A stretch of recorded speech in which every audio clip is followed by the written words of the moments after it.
So here is some blunt advice for dealing with family conflict.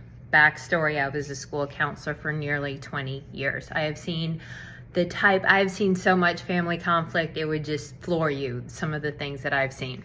Here's the first thing.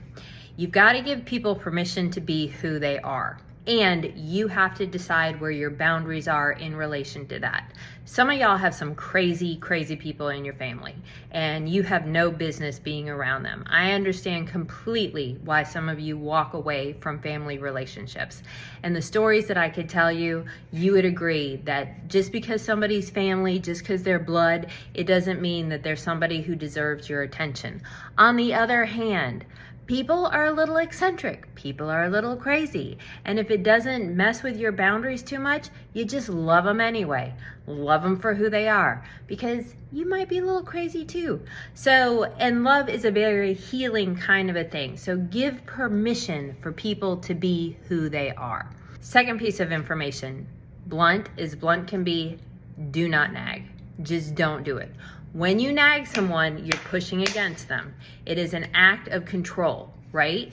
And I've worked in college admissions for 20 years as a school counselor, and the amount of nagging that goes on, it will destroy relationships. Like, you can nag somebody to death, you can nag them out of a relationship, but what nagging doesn't do is empower the person. It does not empower the person, and we are here to support each other, which brings up the third piece of blunt advice.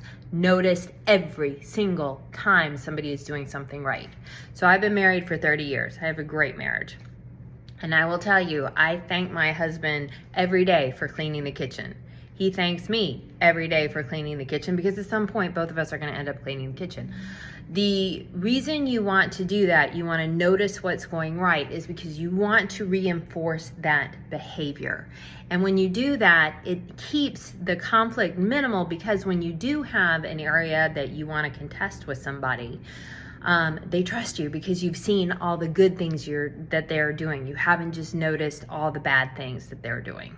Fourth piece of advice, modulate yourself. And the way that I modulate myself is I have very low expectations about everything.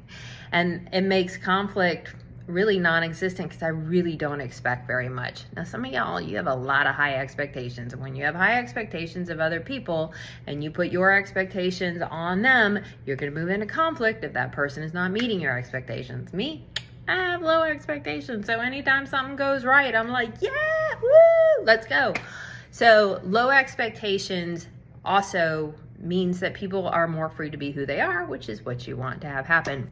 And then the fifth thing is to embrace grace. Kids throw tantrums, partners throw tantrums, family members, parents you throw a tantrum. Embracing grace is just to give people a wide berth, to give them forgiveness even when they don't deserve it, and to just keep it moving. Because, again, sometimes you're going to need to go in conflict, but for the most part, you really don't. For the most part, you can live a fairly peaceful life. My life is very, very peaceful. I have conflict maybe twice a year with my partner, and rarely with my kids. It's just easy that way. So those are my 5 blunt tips around family conflict.